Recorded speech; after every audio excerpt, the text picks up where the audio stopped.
Annette Birkin sat in the laboratory monitor room, exhausted, staring up at the wall of video screens centered over the surveillance console. She'd been there for what felt like years, waiting for William to appear, and was starting to think that he never would. She'd give it a little longer, but if she didn't see him soon, she'd have to do another search. Goddamn technology. It was a brand new system, less than a month old.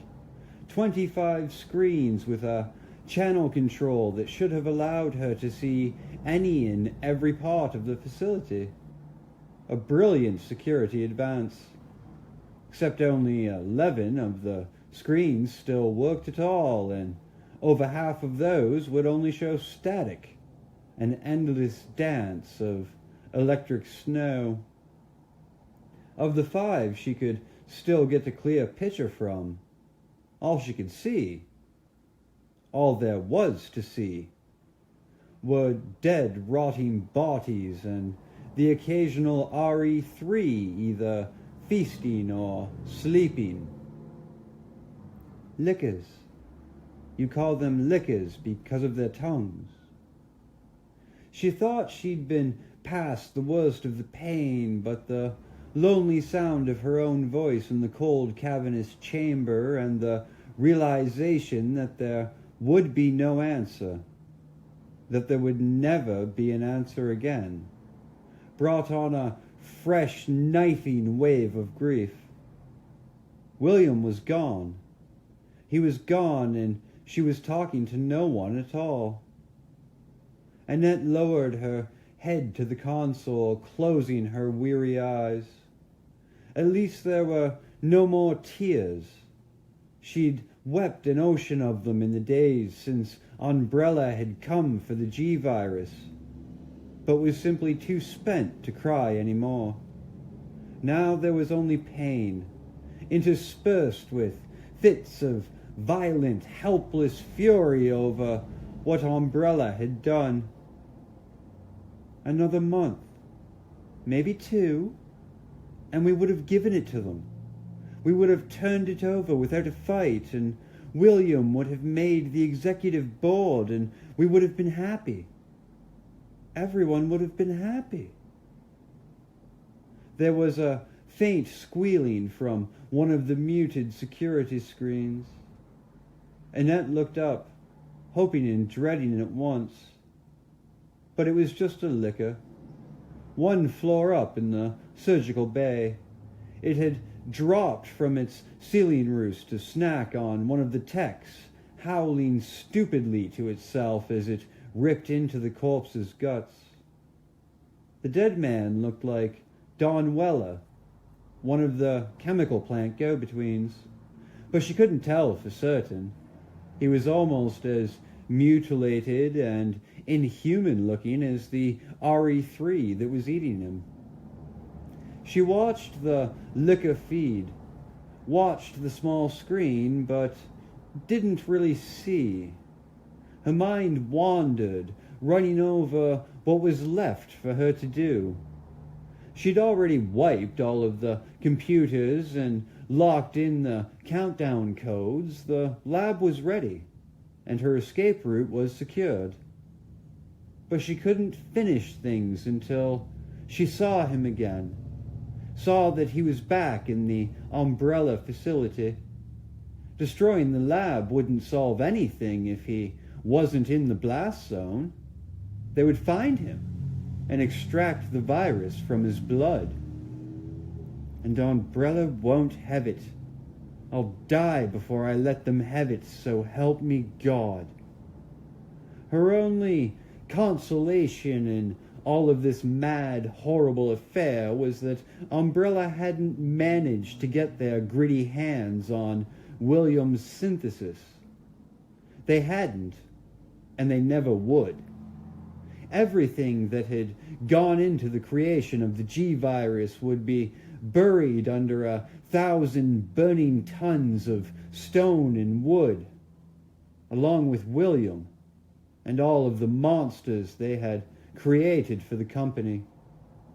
She would go into hiding for a while, take some time to heal, to consider her options, and then she would sell the G-Virus to the competition.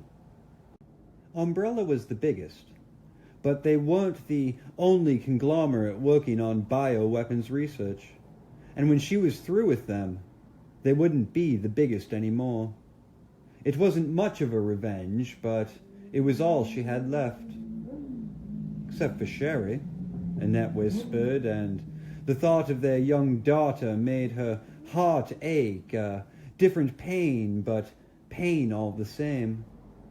Since the day Sherry had been born, Annette had meant to spend more time with her, to focus on the child instead of her part in William's brilliant work. And yet somehow the years had slipped by. William's promotions had kept coming up. The work had grown ever more interesting and valuable, and although both she and William had made promises to themselves and each other that they would make more of an effort to develop their family life, they had continued to put it off. And now it's too late. We'll never be a family. We'll never be parents together. All that time wasted, slaving for a company that sold us out in the end. It was too late. There was no point in mourning what could have been. All she could do now was make sure that Umbrella wouldn't get anything else from the Birkin family. William was gone, but there was still Sherry. That part of him would go on, and Annette meant to finally become the mother she should have been all along. Of course, she'd have to wait until things cooled down before she could collect Sherry, at least a few months. But the girl would be safe. The cops would send her to live with William's sister. It was in both of their wills. Unless Irons is still alive, that fat, gritty bastard could find a way to screw even that up if given half a chance. She hoped he was dead. Even if he wasn't directly responsible for Umbrella's awareness of the G-Virus, Brian Irons was a disgusting, arrogant man with the morals of a sea slug. After years of loyalty to the company, he'd been bought out for a measly $100,000. Even William had been surprised, and he'd had an even lower opinion of the police chief than she had. On the screen, the RE3 had finished its meal. All that was left of the dead man was an empty shell, arched bloody ribs, and a faceless cup of skull. The surely vibrant colors were lost to the video's flat shades of gray. The liquor scrabbled out of view, trailing sticky fluids in its wake. Thanks to the T-Virus, all of the Reptiles series were efficient killers. Although the threes had design flaws, the protruding cerebrum was the most obvious, but they also had a ridiculously high metabolic rate. Keeping them fed had been a constant hassle.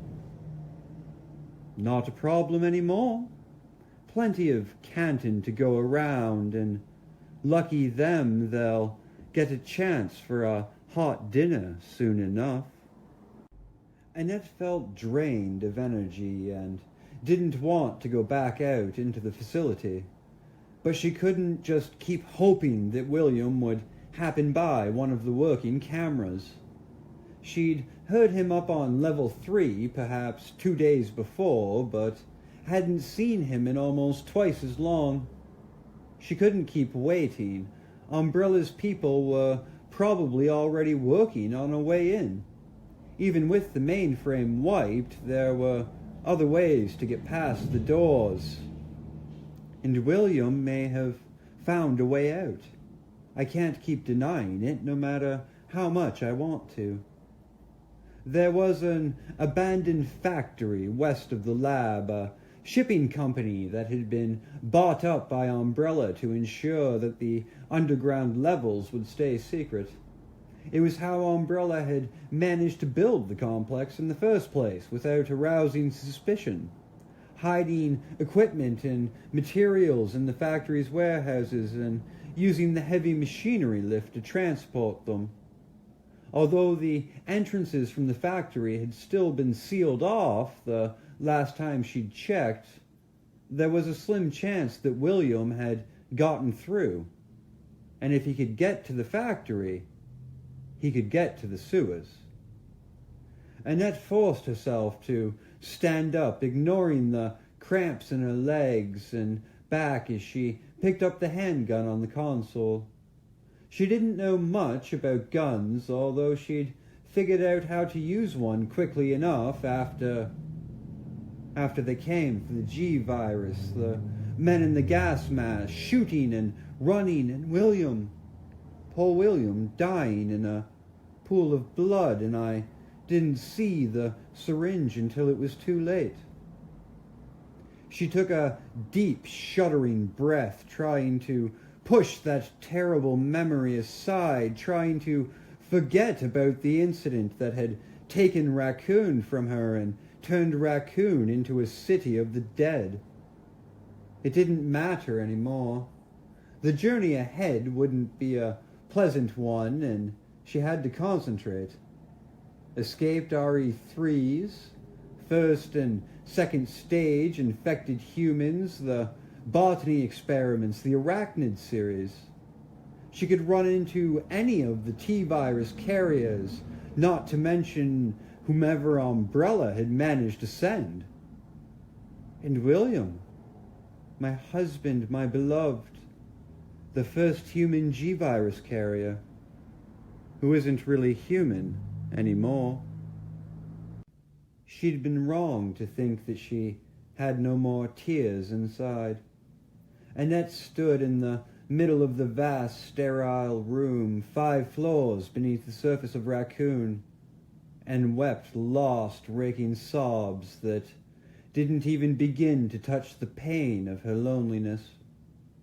Umbrella would be sorry. Once she could be sure that William was beyond their reach, she was going to destroy their precious facility. She was going to take the G-virus and run.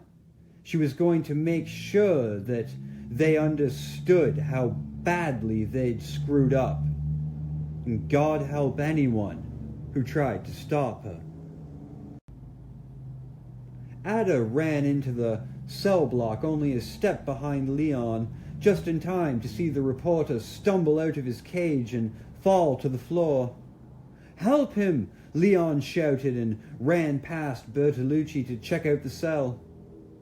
Ada stopped in front of the gasping reporter, but ignored the command, waiting to see if whatever had gotten to him was going to spring out of the open cell. He was behind bars. How did this happen? She waited, weapon pointed after Leon as he leapt in front of the open cell, her heart pounding, and saw the bewilderment on his youthful face, the open surprise. The way his gaze searched the cell told her that it was empty, unless the attacker was invisible. Ada knelt next to the reporter, taking in immediately that he was in a bad way, dying. He'd crumpled into a half-sitting position, his head against the bars of the cell adjacent to his. He was still breathing, but it wouldn't be long before he stopped. Ada had seen the look before, the far-seeing gaze and the trembling, the pallor. But what she didn't see was how. And that scared her. There were no wounds. It had to be a heart attack, maybe a stroke. But that scream. Ben, what happened? his flickering gaze fixed on her face, and she saw that the corners of his mouth were cracked and bleeding. He opened his mouth to speak, but all that came out was a rasping, unintelligible croak. Leon crouched down next to them, looking as confused as she felt. He shook his head at her, an unspoken answer to her unasked question. There was apparently no sign of what had happened. Ada looked down at Bertolucci and tried again. What was it, Ben? Can you tell us what happened? The reporter's shaking hands crawled up his body, resting across his chest. With a visible effort, he managed to whisper a single word. Window. Ada wasn't reassured. The cell's window was hardly a foot across, maybe 6 inches wide, and set 8 feet off the floor. Nothing more than a ventilation hole that opened into the parking garage. Nothing could have gotten through. At least nothing that she'd heard of or read about, and that meant that there were dangers she wasn't prepared for. Bertolucci was still trying to speak. Both Ada and Leon leaned closer, straining to catch his painful whispers. Just burns it. Ada relaxed just a bit. He'd seen or heard something outside of the cell, something that had kicked off a massive coronary. That she could accept. A pisser for the journalist, but it would save her the trouble of killing him herself. He reached out suddenly and grasped her forearm, staring up at her with an intensity that surprised her. His grip was weak, but there was desperation in his wet eyes. Desperation and some frustrated sorrow that inspired not a little guilt for what she'd been thinking. Never told. Irons, he breathed, obviously struggling to hang on to life, to get it out. Working for Umbrella. All this zombies are Umbrella research. Covered up the murders. I couldn't prove it yet. Bertolucci closed his braised-looking eyelids, breathing shallowly as his fingers fell away from her arm, and she felt a surge of pity for him, in spite of herself. The poor dumb jerk. His big secret was that Umbrella was into bioweapons and that Irons was on the take. It would have been a big scoop, too, but apparently he hadn't even been able to get any hard evidence. He doesn't know dick about the G-virus. Never did. And he's going to die regardless. Talk about a shit deal. Jesus, Leon said softly. Chief Irons? Ada had all but forgotten how clueless the young cop was. He was obviously new, but a couple of times he'd seemed so perceptive that she'd been taken aback. The kid wasn't just a testosterone case. There was definitely something going on upstairs. Knock it off already. He's not much younger than you. The reporter's about to kick, and you need to be on your way, not worrying about Officer Friendly. Bertolucci spasmed suddenly, his hands clutching at his chest as he moaned a sharp, tortured cry of agony. His back arched, his fingers hooked into claws. And the moan went liquid as blood started to stream from his mouth in a burbling gout.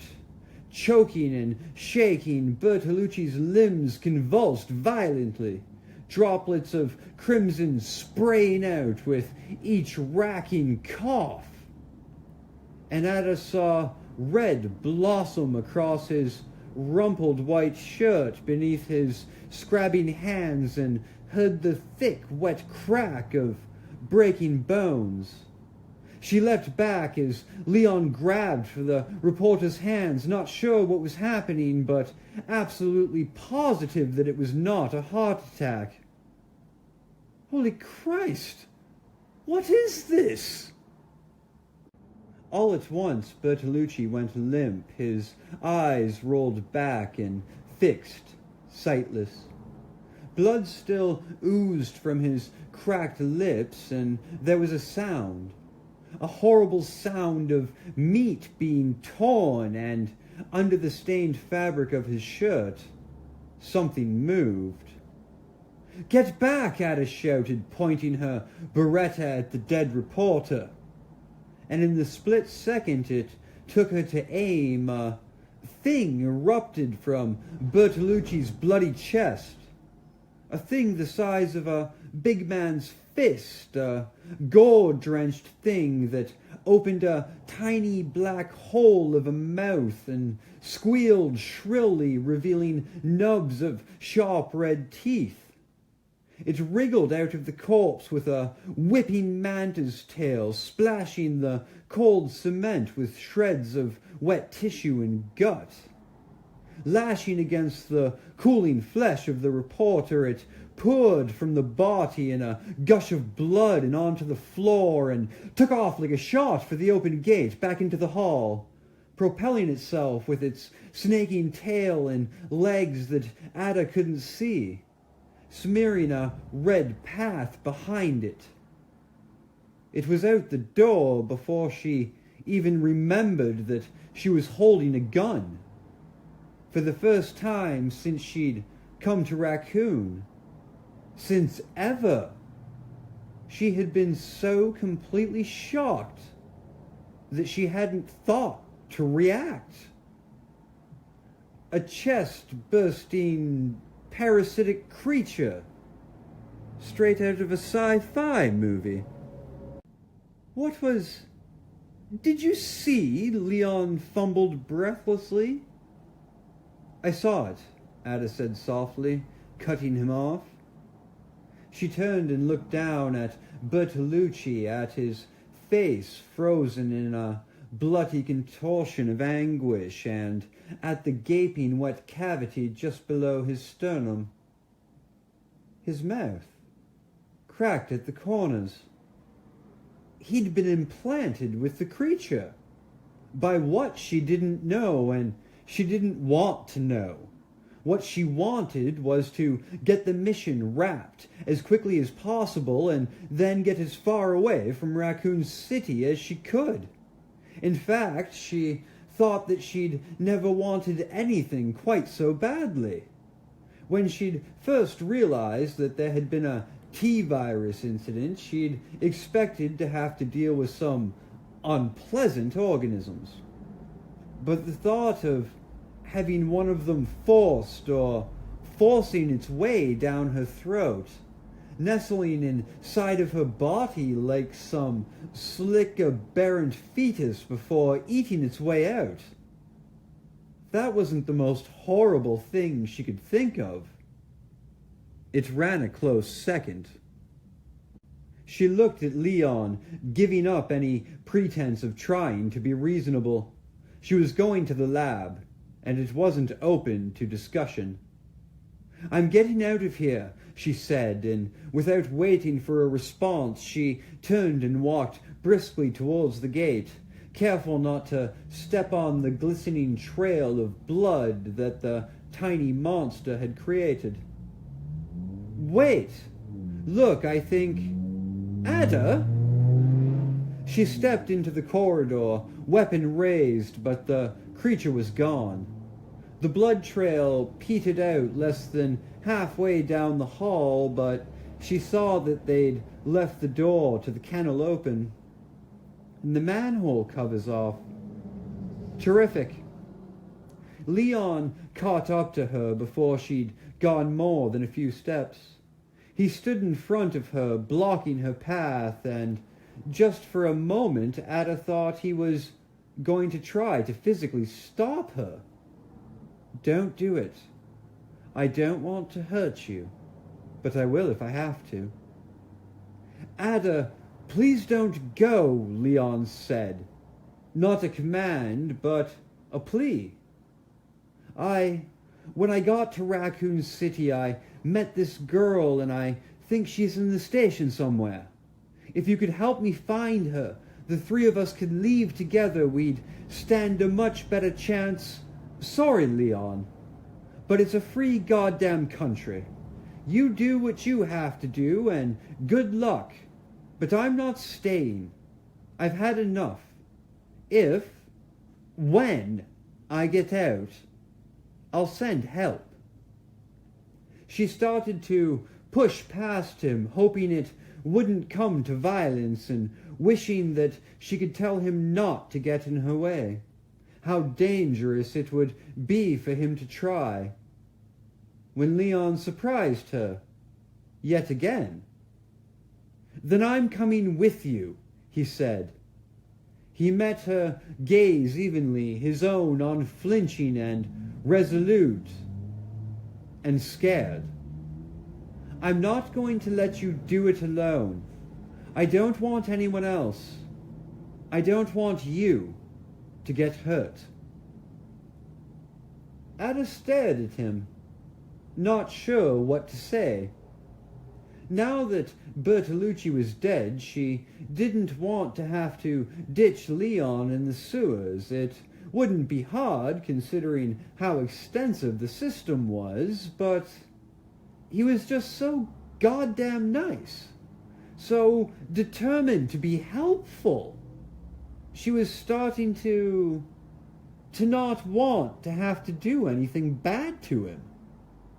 Things would be a lot easier if he was just some asshole on a machismo kick. "Okay, so blow your cover.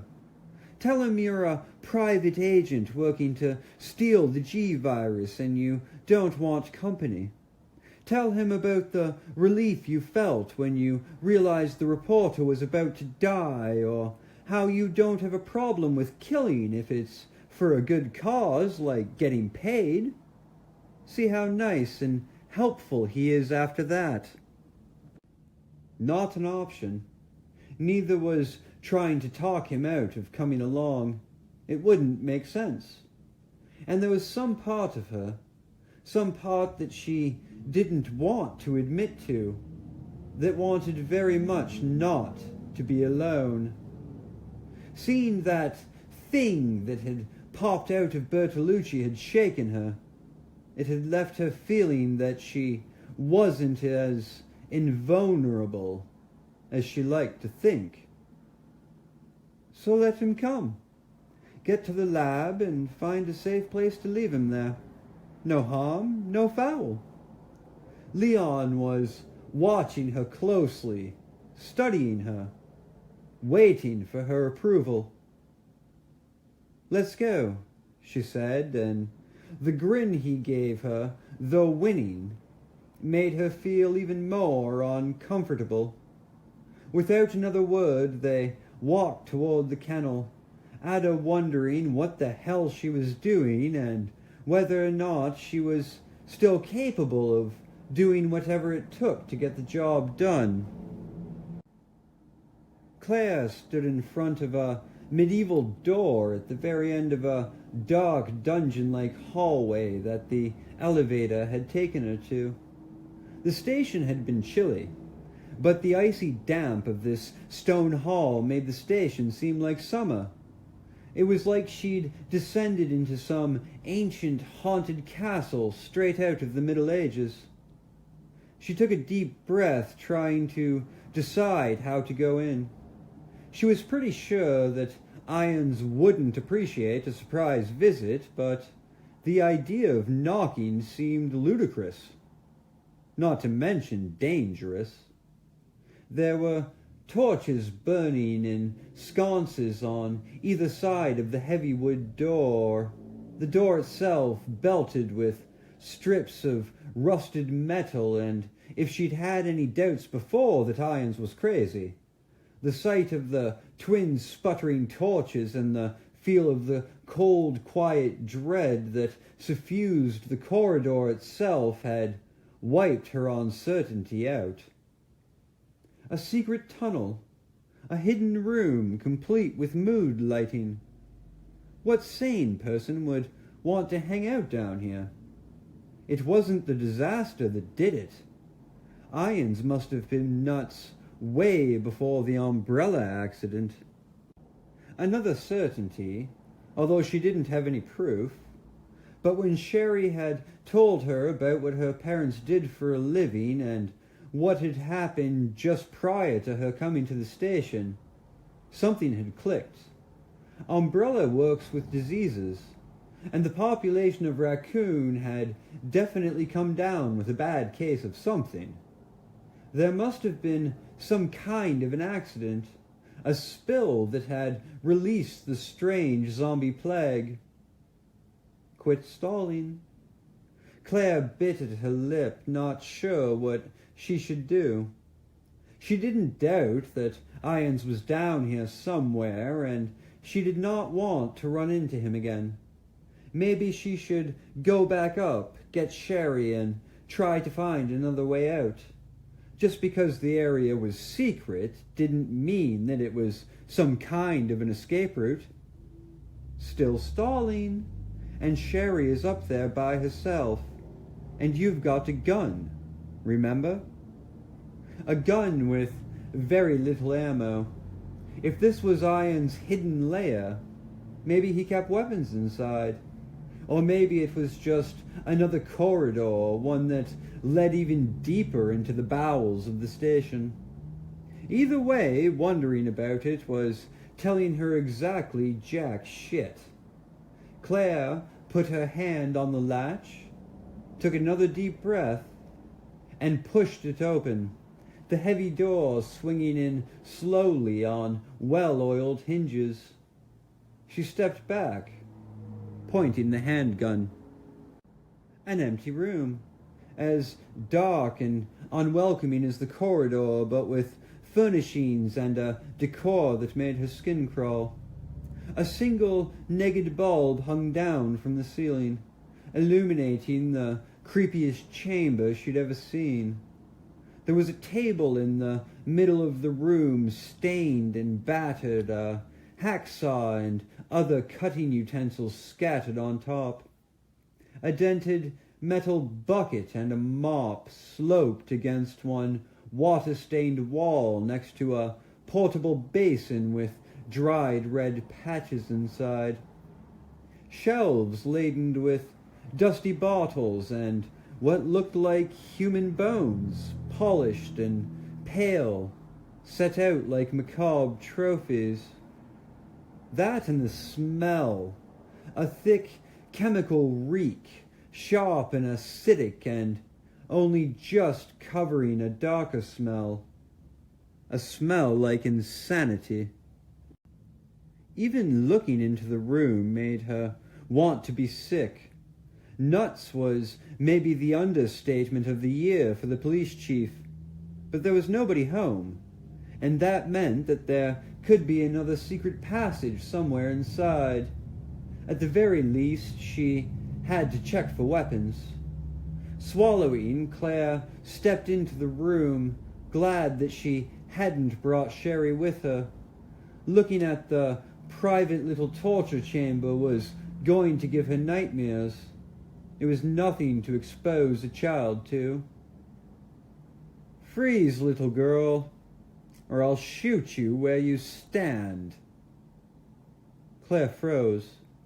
Every muscle in her body froze as Irons started to laugh from behind her, from behind the door where she hadn't thought to look.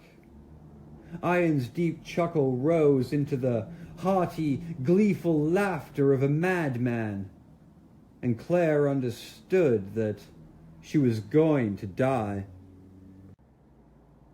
Trying not to breathe too deeply, Leon reached the bottom of the metal ladder and turned around quickly, aiming the magnum into the thick gloom. Murky water sloshed over his boots, and as his eyes adjusted to the low light, he saw the source of the terrible smell. Parts of it, anyway. The sub-basement tunnel stretching out in front of him was littered with body parts, human corpses that had been torn into pieces. Limbs and heads and torsos were strewn randomly through the stone passage, lapped at gently by the few inches of dark water that covered the floor. "Leon, how is it?" Ada's voice floated down from the circle of light above the ladder, echoing hollowly around him. Leon didn't answer, his shocked gaze fixed on the terrible scene, his brain trying to add up the shredded parts and come up with a number. How many? How many people? Too many to count. He saw a faceless head, the long hair streaming around it in a cloud, a heavy woman's decapitated trunk, one breast bobbing above the rippling darkness, an arm encased in the tatters of a cop's dress shirt, a bare leg still wearing a sneaker, a curled hand, the fingers slick and white. A dozen? 20. "Leon?" Ada's tone had sharpened. It looks okay," he called, struggling to keep his voice from cracking. "Nothing moving." "I'm coming down." He stepped away from the ladder to give her room, remembering something she'd said before, something about bodies being dumped. Ada stepped off the bottom rung, splashing into the dark tunnel. His eyes had adjusted well enough to see a look of disgust cross her delicate features. Disgust and something like sadness. There was an attack in the garage. 14 or 15 people died. She trailed off, frowning, and took a step past him to get a closer look at the severed and mutilated remains. When she spoke again, she sounded worried.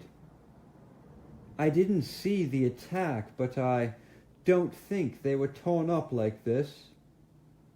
She looked up, scanning the roof of the tunnel, gripping her 9mm tightly. Leon followed her gaze, but only saw algae-thick stone. Ada shook her head, looked back down at the gentle rippling sea of broken flesh. The zombies didn't do this. Something got to these people after they were killed. Leon felt a chill go up his spine. That was about the last thing he wanted to hear, standing in the humid, stinking dark and surrounded by savaged bodies. "So it's not safe down here. We should head back up and..." Atta started forward, stepping through the tangled limbs, the sound of her careful sloshing movements seeming very loud in the otherwise silent tunnel. "Damn, does she ignore everybody, or is it just me?" Watching his step, Leon followed, reaching out with his free hand to touch her shoulder. "At least let me go first, okay?" "Fine," she said, sounding almost, but not quite exacerbated. "Lead the way." He stepped in front of her, and they started forward again, Leon trying to divide his attention between the darkness ahead and the sodded pieces of flesh and bone underfoot, Just ahead, the tunnel turned to the right, and there was some light reflected off the oily surface of the water. The passage was clearer, too, with not as many bodies. Leon paused just long enough to unshoulder the Remington, checking to make sure that he'd chambered around. Whatever had gotten to the corpses didn't seem to be around, but he didn't want to be unprepared if it came back. Ada waited without speaking, though he could feel her impatience. Not for the first time, he wondered if there was more to her story than she'd told him. He was scared, and he was also cold and tired and afraid for Claire, who might still be wandering the station. He didn't even know if Claire was still alive, but he hadn't felt right about letting Ada walk into a bad situation on her own. Ada, on the other hand, she was as calm and controlled as a veteran soldier, expressing nothing but a kind of irritable eagerness to get on with things, and if she appreciated his presence at all, she was taking great pains not to show it. It wasn't that he needed or wanted her gratitude, but wouldn't most people be happy to have a cop along? Even a rookie? Maybe not, and it wasn't the time or place to start asking questions. Leon shut down his thinking and started moving again, stepping gingerly over a chewed-up chunk of flesh that he couldn't identify. "Stop!" Ada whispered sharply. "Listen!" Leon tensed, Remington in one hand, Magnum in the other. He tilted his head, straining to hear, but there was only a distant hollow drip of water and a soft thumping, a rapid but random sound like padded hammers on a padded surface. Whatever it was getting closer, coming toward them from where the tunnel turned up ahead. Why isn't it splashing? Why don't we hear water? Leon backed up a step, raising both weapons slightly, remembering how Ada had looked at the ceiling before. And he saw it and felt his heart stop in mid-beat.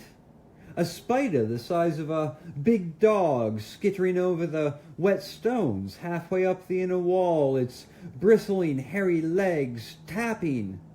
Not possible. And then there was a series of deafening explosions next to his right ear, the muzzle flash from Ada's Beretta strobing the hellish tunnel as she fired. The booming echoes pounded through the dark as the giant impossible arachnid dropped from the wall, splashing into the inky water. It crawled toward them, wounded, dragging two of its multiple legs through the murk behind it, dark fluids spilling out from its grotesquely rounded body. It humped itself over a human head, the mutilated skull rolling out from beneath its swollen, pulsing abdomen. And Leon could see its shining black eyes, each the size of a ping-pong ball. And he squeezed the trigger on the Remington, not even feeling the kick of the thundering blast, his entire focus on the inconceivable arachnid. The round hit it squarely, blowing its alien face into 1,000 wet pieces. The spider flipped over backwards with a skidding splash, its thick legs quivering, curling in over its furred body.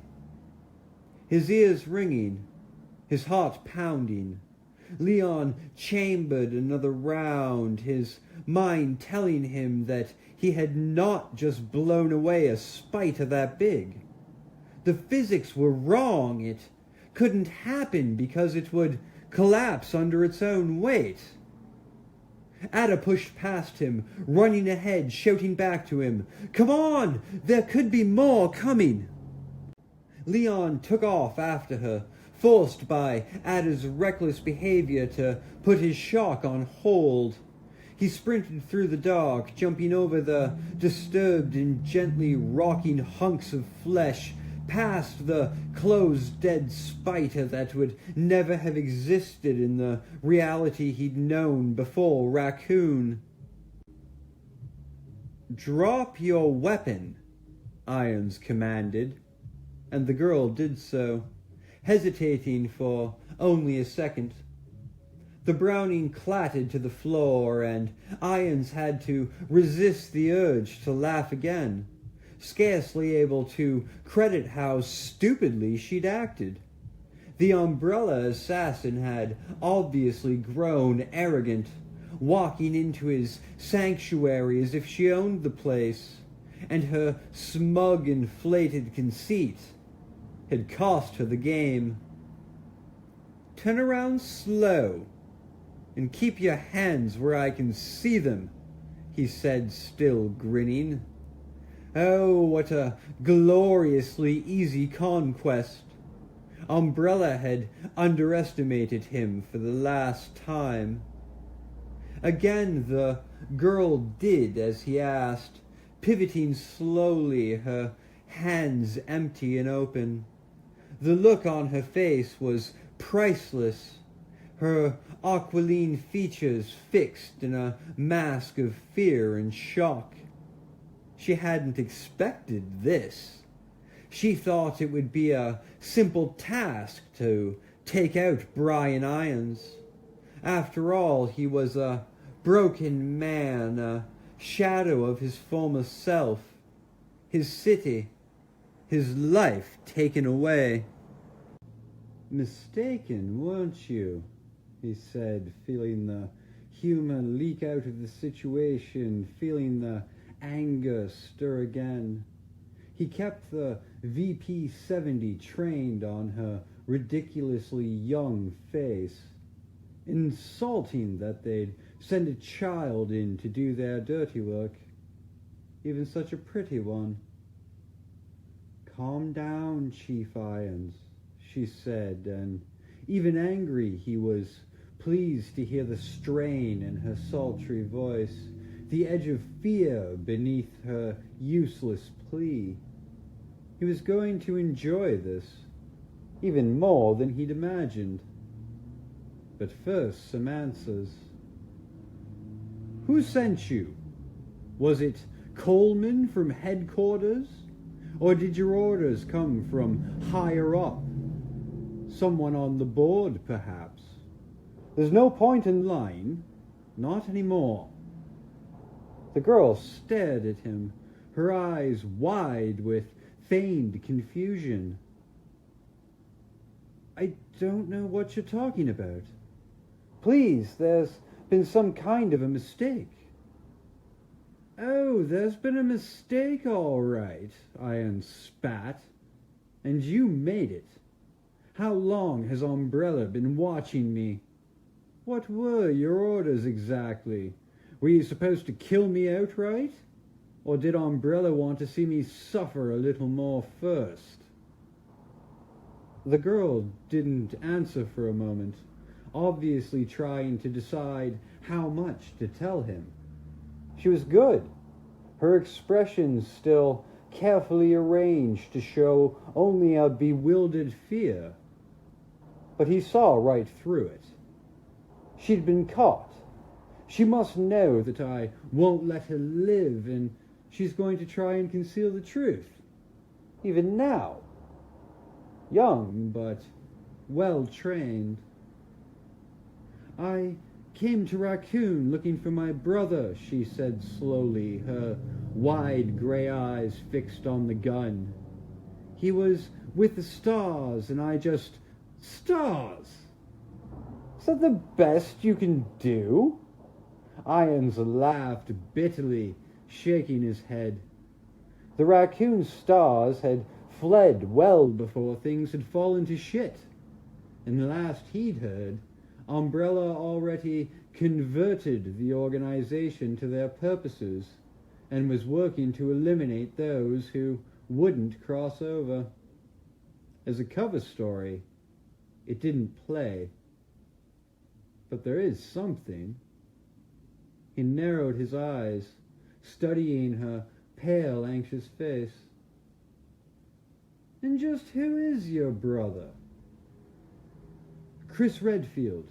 You know him. I'm Claire, his sister, and I don't know anything about whatever Umbrella did, and I wasn't sent here to kill you.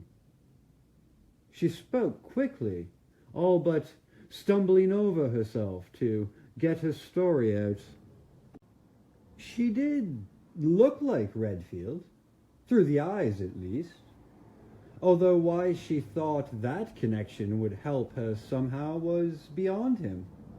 Chris Redfield was a pompous, disrespectful upstart who had openly defied him many times. In fact, Redfield was working for Umbrella, wasn't he? Even saying it aloud, Irons could see that it was the truth, and his anger swelled up like a red tide, an acid heat that flushed through his veins and made him feel sick. Even my employees, all along treasonous Umbrella puppets. The Spencer estate, the accusations against Umbrella. It was all a setup.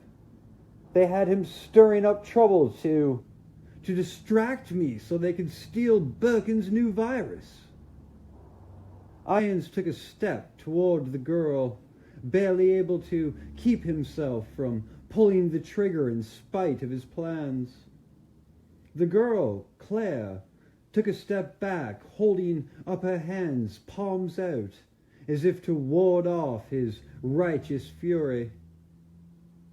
That's how Stars knew to get out of town, he snarled.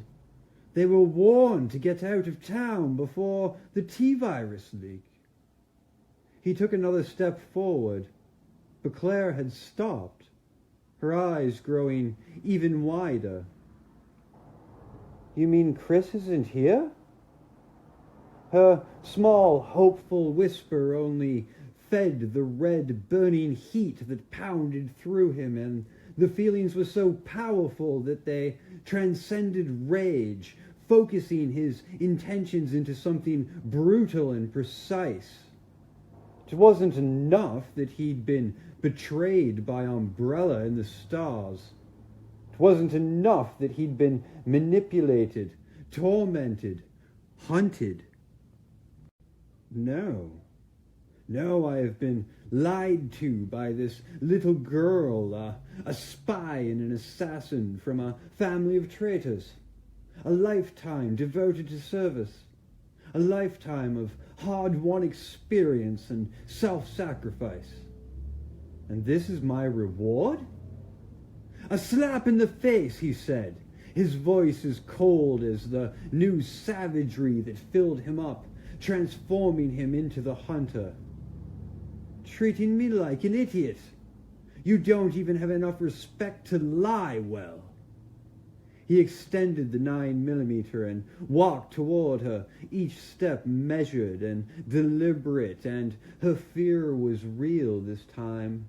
He could see it in the way she stumbled back, her lips trembling, her young chest heaving in a most delicious way. She was terrified, trying to look for a weapon and watch him and get away all at the same time, succeeding at none of them as he marched forward. I have the power, he said. This is my sanctuary.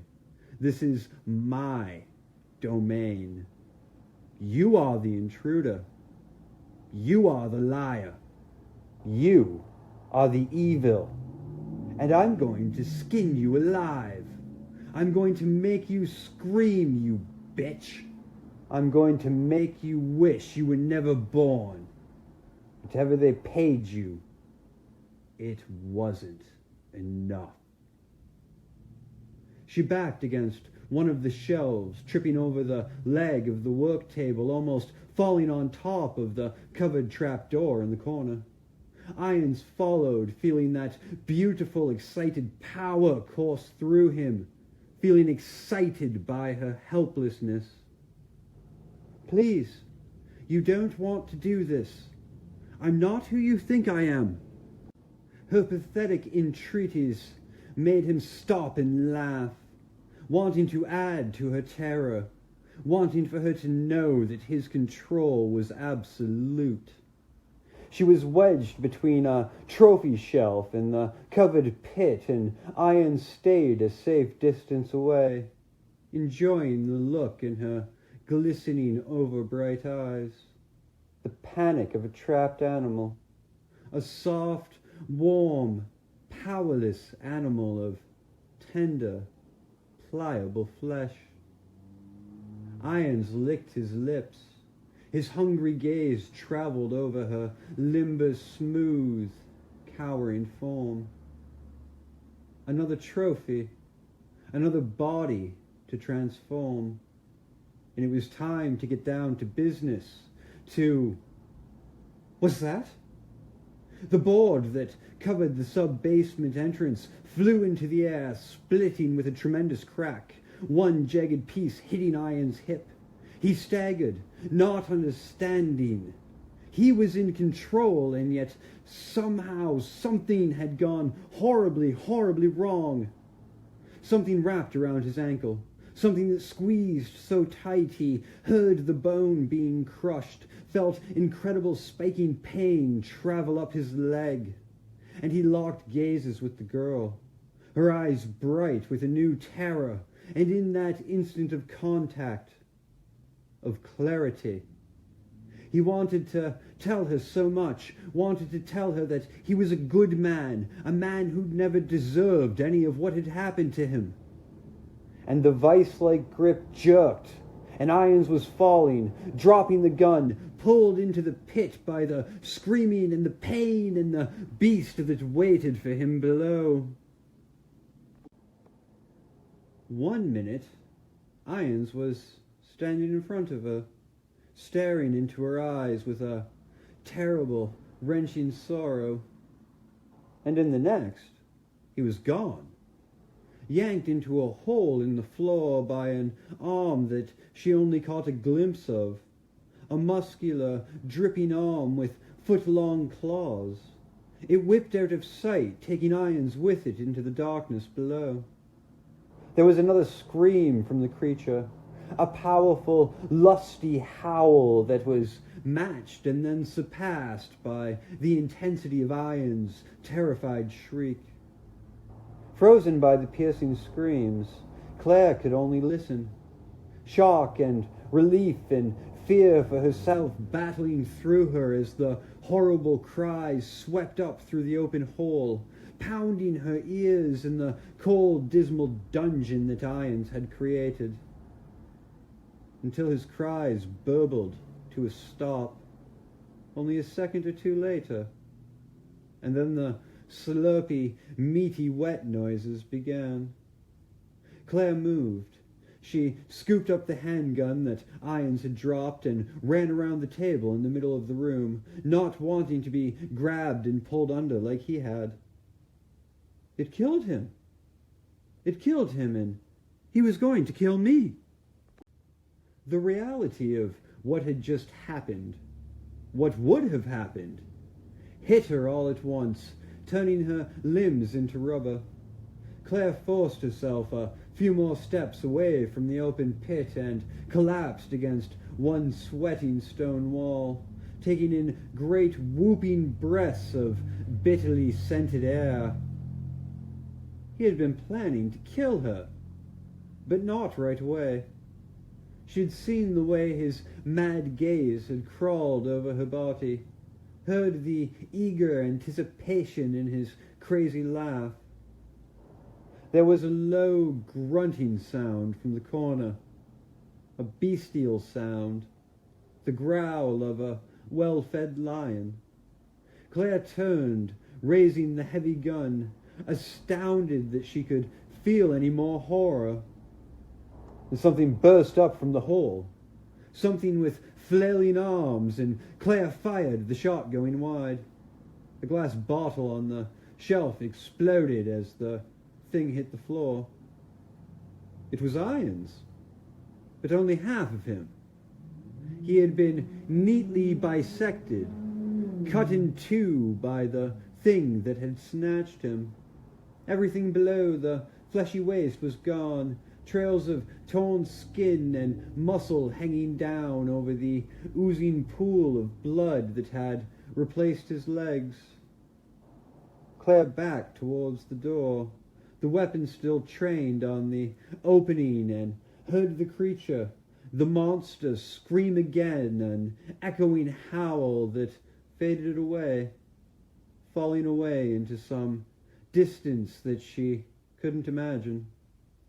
A second later, she couldn't hear it at all. It was gone. Sherry's monster. That was Sherry's monster. She edged slowly toward the mangled corpse of Chief Irons, toward the empty, yawning blackness of the hall, but it wasn't all blackness. She could see light filtering up from somewhere, enough to see that there was another floor below, what looked like the metal grid pattern of a catwalk and a ladder leading to it. A sub-basement. A way out? She stepped back from the opening, her thoughts racing and disorganized, trying to absorb the information along with what Irons had told her. Chris wasn't in Raccoon. The stars were gone. A wonderful, terrible relief, because it meant he was safe, but also that he wasn't about to come running in to save the day. There had been a spill at Umbrella, which explained the zombies at least. But what he'd said about Birkin, about Birkin's virus, was that Sherry's father? And maybe the zombies are the result of some laboratory accident. But what about all the other things? Mr. X and the Inside Out men? The way Irons had ranted about Umbrella suggested that, well, the accident was unexpected, the pharmaceutical company wasn't some innocent victim. What had he called it? T-virus, she said softly and shivered. There was Birkin's new virus, and then there was the T-virus. The zombie disease had a name. And you didn't name something unless you knew something about it, which meant she didn't know what it meant. All she knew was that she and Sherry needed to get out of Raccoon, and the sub-basement might be a way. It wasn't a dead end. The monster that had killed Irons had gone somewhere. And do you really want to follow it with Sherry? It could come back. And if it actually is looking for her? Not a happy thought, but then neither was hitting the streets, and the station was already crawling with God knew what other creatures. Claire checked the clip of the weapon Irons had held on her, counting 17 bullets. Not enough to face off with the things in the station, but maybe enough to keep a monster at bay. It was a chance, but she was willing to take it. Claire took a deep breath, blowing it out slowly, collecting herself. She needed to keep it together, for Sherry's sake, if not for her own. She turned, looking down at the mangled remains of the police chief. It was a terrible way to have died, but she couldn't find it in herself to feel sorry. He had been ready to rape and torture her. He had laughed when she'd pleaded for her life. And now he was dead. She wasn't happy about it, but she wasn't going to shed any tears either. Her only feeling about it was that she should cover him up before she brought Sherry down with her. The girl had seen enough violence for one lifetime.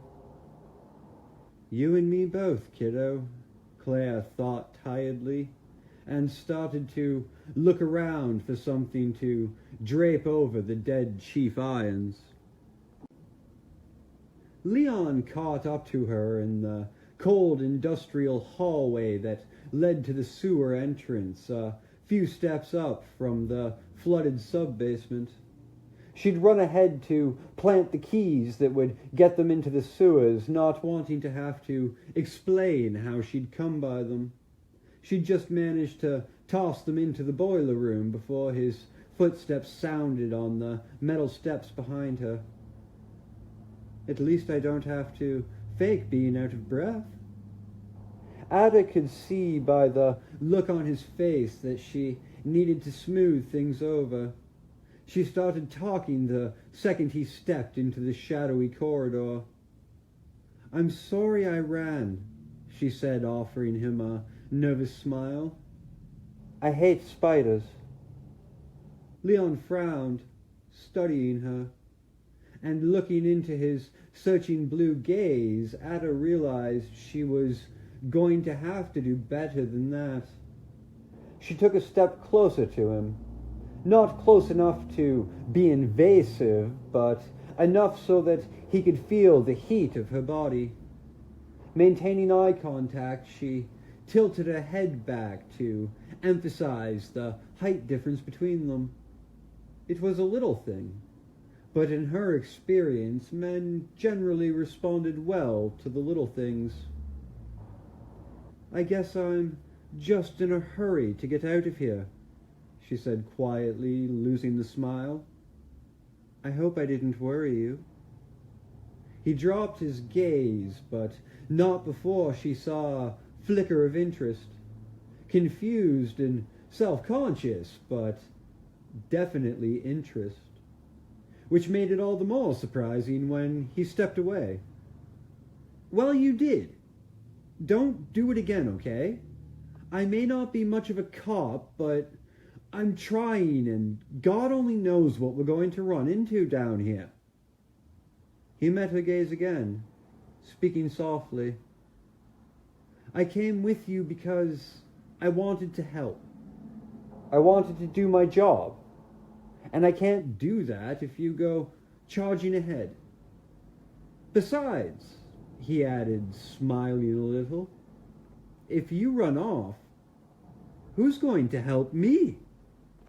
It was Ada's turn to look away. Leon was playing it straight with her, openly admitting to his fears, and his response to her not-so-subtle flirtation had been to step back and tell her that he wanted to be a good cop. Interested, but not a fool for his tool, and man enough to tell me that he's unsure of his abilities. She was forced to smile back, but it was a shaky affair. "I'll do my best," she said. Leon nodded and turned to inspect the hallway, letting the conversation drop, much to Ada's relief. She wasn't sure what she thought of him, but was uncomfortably aware that her respect for him was growing. Not a good thing, considering the circumstances. There wasn't much to see in the damp, poorly lit hall. 2 doorways and a dead end. The boiler room, where she'd tossed the keys, or plugs rather, was directly in front of them. The sewer disposal entrance in a back corner, and according to the sign on the wall, the other door opened into a storage closet. Ada followed as Leon walked to the closest of the 2 doors, the storage room, hanging back as he pushed it open with his magnum and stepped inside. Boxes, a table, a trunk. Nothing important, but at least no creepy crawlies. After a quick search, he stepped back into the hall and they moved toward the boiler room. "How'd you learn to shoot like that, anyway?" Leon asked as they stopped in front of the door. His tone was casual, but she thought she detected more than casual curiosity. "You're pretty good. Were you in the military or something?"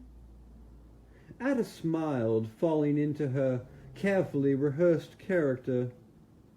Paintball, believe it or not. I mean, I went target shooting some when I was a teenager with my uncle, but never got into it much. And then a few years ago, a friend at work dragged me to one of those weekend survival retreats, and we had a blast. You know, hiking, rock climbing, stuff like that, and paintball. It's great, we go up every couple months. Never thought I'd have to use it for real. She could actually see him buy it. See that he wanted to buy it. It probably answered a few questions that he'd been hesitant to ask. Well, you're better than a lot of the guys I graduated the academy with. Really? So you ready to get on with this? Ada nodded. Leon pushed the door to the boiler room open, scanning the ancient rusted machinery in the wide empty space before ushering her inside. She made it a point of not looking down, wanting Leon to find the small wrapped package that she'd tossed in a few moments earlier. She hadn't gotten a good look before. The room, shaped like a sideways H, was fitted with corroded railings and two massive old boilers, one on either side. Fluorescent lights sputtered overhead, the few that still worked casting strange shadows across the metal pipes that ran down the water-marked walls. The door that led into the sewer system was in the far left corner, a heavy-looking hatch next to an inset panel. Hey! Leon crouched down, picking up the bundle of plugs that would open the hatch. Looks like somebody dropped something. Before Ada could go through the charade of asking him what he'd found, she heard a noise. A soft, slithery noise coming from the area in the right back corner, neatly blocked from view by one of the boilers. Leon heard it too. He stood up quickly, dropping the bundle and raising the shotgun. Ada pointed her Beretta towards the sound, remembering how the door had been slightly ajar when she'd come up from the sub-basement. Oh, hell. The implant. She knew it even before it crawled into sight, and was shocked anyway. The little bugger had grown, and it had grown fast, easily 20 times its former size in half as many minutes. And it was still growing, apparently at an exponential rate. In the few seconds it took for the creature to move into the middle of the room, it went from the size of a small dog to the size and bulk of a 10-year-old child. The shape had changed, was changing. It was no longer the alien tadpole that had chewed its way out of Bertolucci. The tail was gone, and the creature that inched its way across the rusted floor had developed limbs, stretching arms folding out of its rubbery flesh. Claws popped out of the tan and swimming skin that swirled over its body, accompanied by a sound like gristle being punctured. Muscular legs unfurled, liquid that snapped into sinewy shape as its stuttering crawl became smoother, almost feline. The shotgun and Beretta sounded at the same time, a string of massive blasts peppered with the higher whine of the 9mm. The creature was still shifting, standing, mutating into a humanoid shape, and its response to the booming shots that smacked into its twisting flesh was to open its mouth and vomit.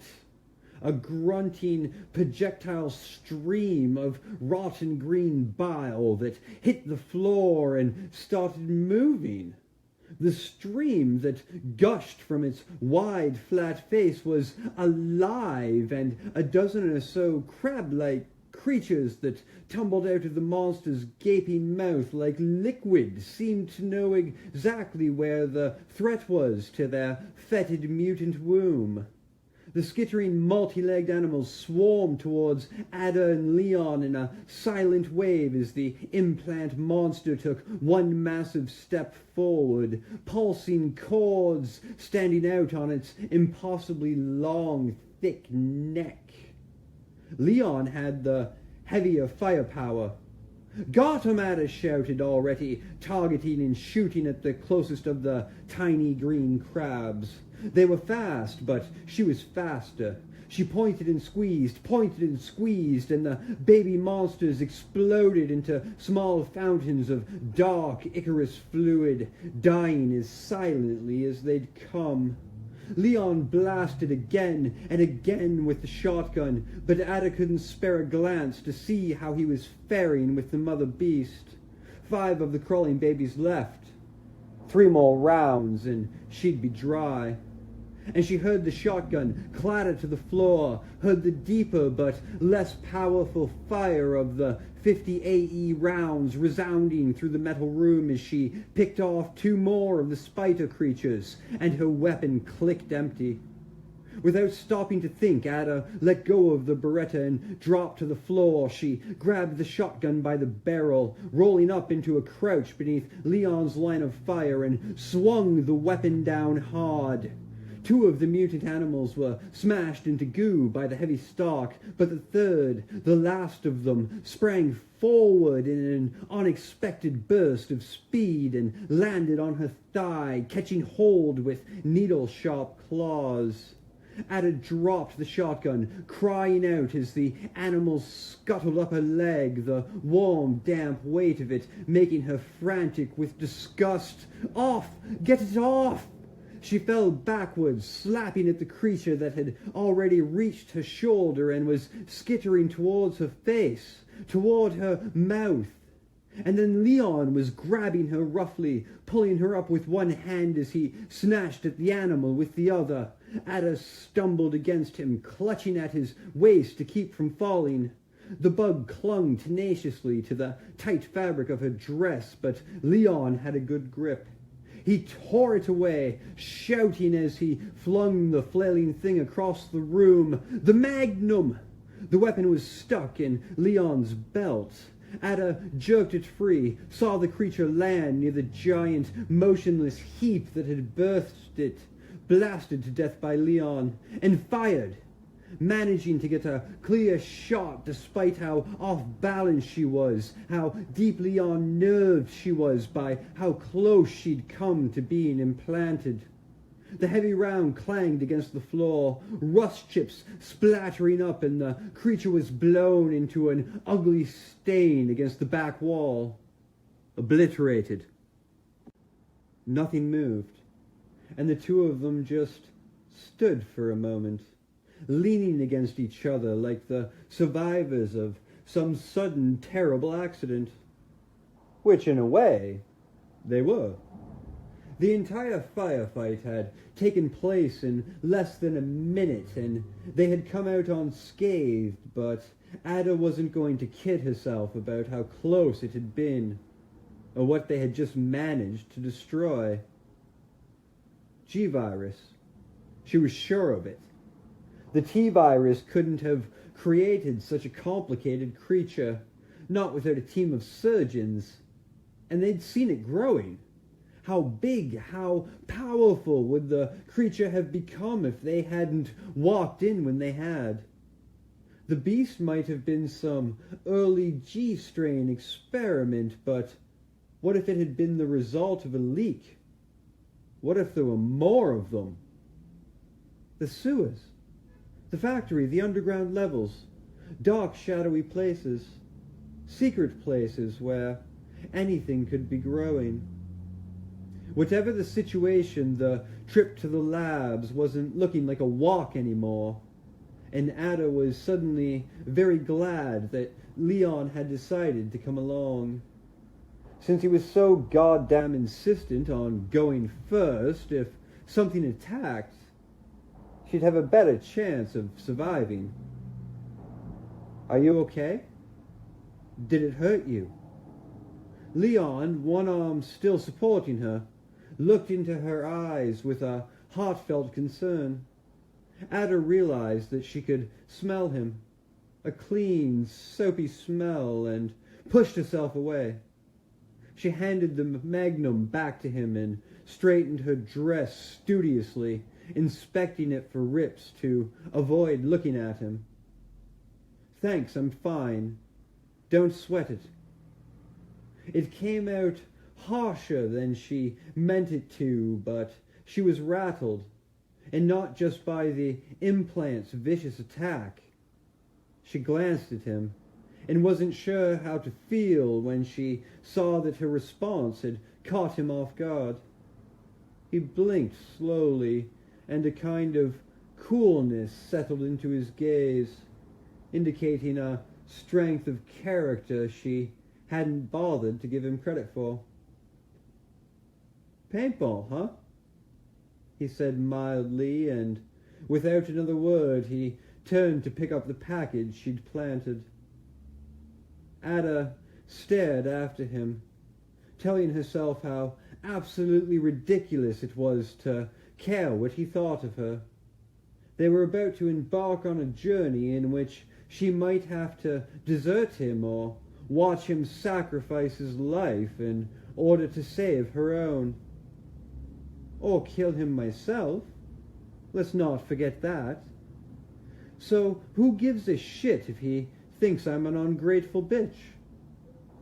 Straight up, she should thank him for reminding her.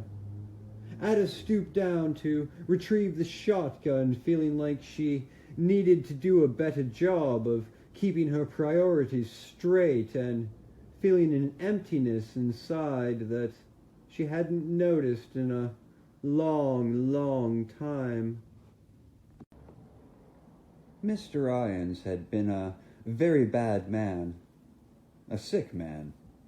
Sherry supposed she'd known it all along on some level, but seeing his secret torture chamber, like some mad doctor's workshop, made it a lot more real.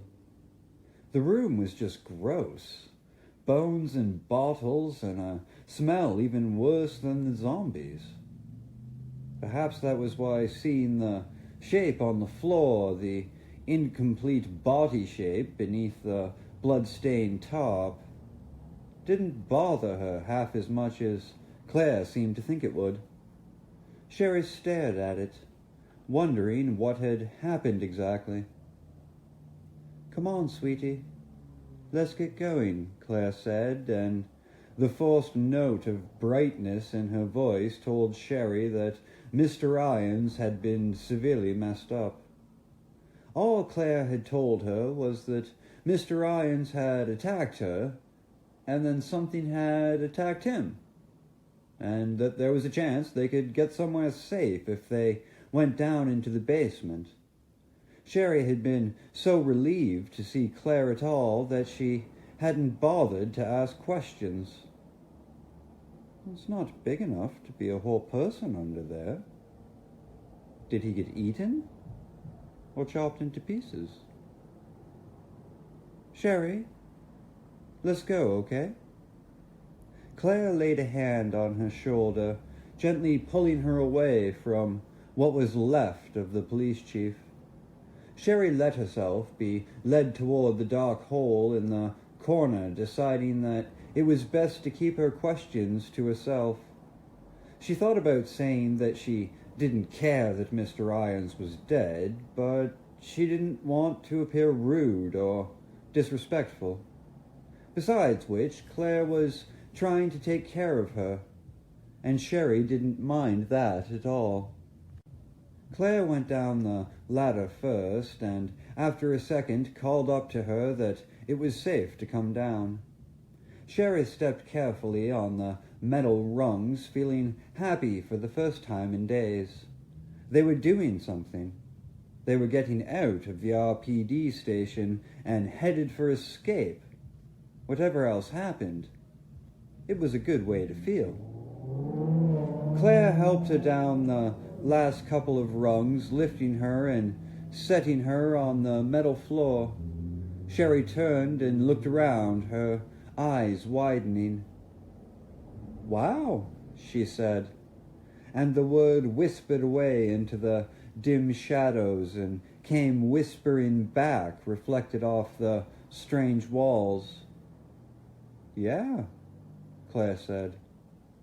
Claire started walking, her boots clanking out echoes, and Sherry followed closely, still looking around in amazement. It was like a bad guy's lair in a spy movie, some factory passage inside of a mountain or something. They were on a catwalk surrounded by rails, a murky green light coming up through the great floor from somewhere far below, and although there was rough brick to their right, to the left was an actual cave wall. She could see giant, dripping pillars of stone that stretched off into the dark, natural formations of rock that were stained green by the weak and ghostly light. Sherry wrinkled her nose. As interesting as it was, it smelled pretty rotten, and she didn't like the way that sound carried in the chill air, making everything seem hollow. "What do you think this place is?" she asked softly. Claire shook her head. "I'm not sure. Between the smell and the location, I'd say we're in part of a sewage treatment plant." Sherry nodded, glad to know and even more glad to see the way out just ahead of them. The walkway wasn't very long. It turned left, and there was another ladder at the end, one that went up. When they got to it, Claire hesitated, peering up at the opening overhead and then back around at the dark and empty cave. "I should go up first. How about you climb up right behind, but stay on the ladder until I say it's clear?" Sherry was relieved. For a second, she'd been afraid that Claire was going to tell her to stay down here and wait like before. Claire went up, boosting herself easily through the hole, and Sherry clambered up just behind, holding the cool metal of the rungs tightly. After a few seconds, Claire's long, slender arms reached down to help her out. They were back on solid ground, a short cement hallway that seemed incredibly bright after the cave. Sherry figured they were still in the sewage plant. The smell wasn't as bad, but the hall was bordered on the left by a motionless river of sludge water, maybe a foot deep and 5 or 6 feet across. The muddy water ran off in either direction, one end through a low rounded tunnel, the other stopped by a big metal door. It was all overlooked by a kind of balcony, but Sherry didn't see any stairs. "Do we have to?" she asked. Claire sighed. "Afraid so, but look at the bright side. No sane monster would follow us through that." Sherry smiled. It wasn't particularly funny, but she appreciated what Claire was trying to do. It was the same as covering up Mr. Ryan's body or telling her that her parents were probably safe. "She's trying to shield me from how bad things really are." Sherry liked that, so much so that she was already dreading the moment when Claire would leave her for good. Eventually she would. Claire had a whole life somewhere else, her own friends and family, and once they got out of Raccoon, she would go back to wherever she came from, and Sherry would be alone again. Even if her parents were okay, she would be alone. And though she wanted very much for them to be safe and well, She wasn't looking forward to the end of her time with Claire. She was only 12, but she'd known for a couple years that her family was different from most. The other kids at school had parents who spent time with them, had birthday parties and went on camping trips and had brothers and sisters and pets. She'd never had any of those things. She knew that her parents meant well and that they loved her, but sometimes she felt like no matter how quiet and good and self-sufficient she was still in their way. You ready for this? Claire's soft, pretty voice brought her back to the situation, reminding her that she needed to be more alert. Sherry nodded, and Claire stepped down into the dark, dirty water, reaching back to help her. The water was cold and greasy and came up to Sherry's knees. It was gross, but not puking bad. Claire motioned toward the big metal door to their left with her new gun, looking as disgusted as Sherry felt. Looks like we're going to... A loud noise from the balcony cut her off, and they both looked up, Sherry instinctively moving closer to Claire as the noise came again. It sounded like footsteps, but too slow and too loud to be normal. And Sherry saw a man in a long dark coat walk into view and felt her mouth go dry with fear. He was a giant, maybe as tall as 10 feet, and his bald skull gleamed as white as a dead fish belly. She couldn't see him clearly because of the angle, but she could see enough, and she could feel that he was bad, that there was something very wrong about him. It radiated off of him like sickness. "Claire?" she squeaked, her voice breaking as the giant man stalked across the balcony, as he started to turn toward them slowly. And Sherry didn't want to see his face, didn't want to see the face of a man that could frighten her so deeply by just walking onto a balcony. Claire grabbed her arm, and the two of them ran, splashing through the thick water towards the sealed door. Sherry concentrated on not falling, on praying that the door would open, and on not looking back, not wanting to see what the giant bad man was doing. The door was close, but it seemed to take forever. Each second stretched out as they fought against the weight of the cold and oily water. They stumbled to the hatch, and Claire found its controls, slamming at the button in a kind of panic that made Sherry even more afraid. The door split in the middle, one half sliding up into the ceiling and the other slipping beneath the rippling waves.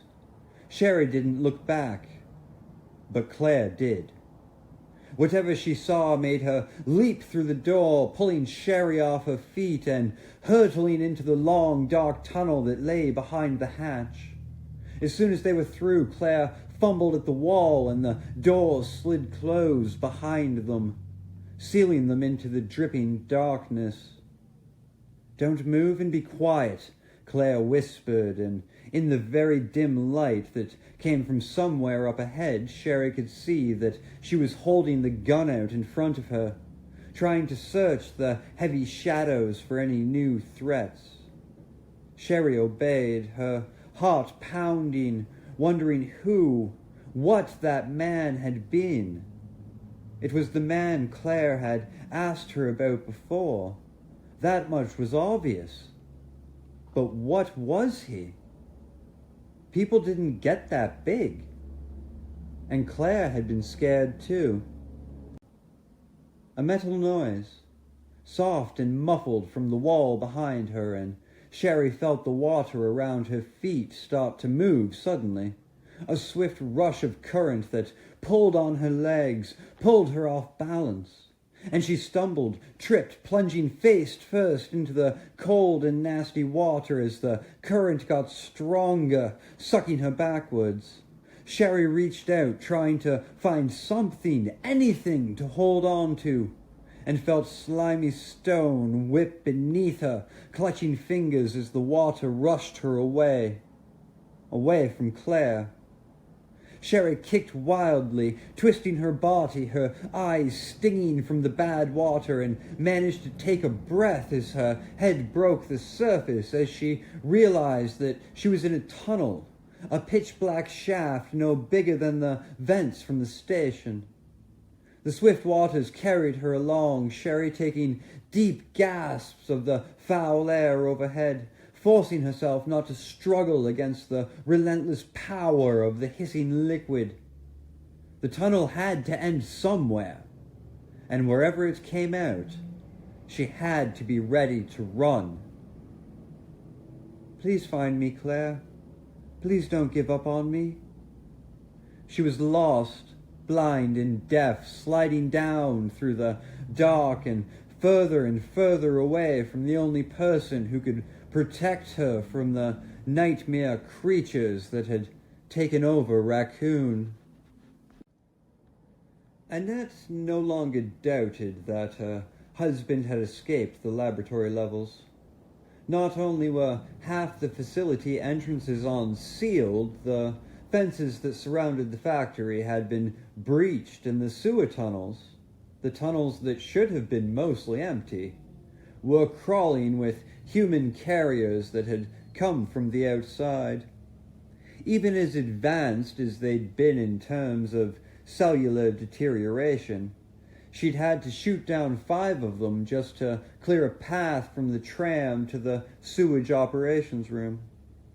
After what seemed like an eternity of trudging through the semi-treated inky waters of the labyrinthian system, she'd come to the platform she'd been looking for. Annette stepped up into the concrete tunnel, gazing warily at the closed door a few meters in front of her. Closed and undamaged. A good sign, but what if he'd gone through before he'd lost all traces of human intelligence? Before he'd grown into an unthinking, violent animal? Even now he might still retain something resembling memory. The truth was, she didn't know. The G-virus hadn't been tested on humans yet. And if he did go through, if he made it to the police station? No, she wouldn't entertain the possibility.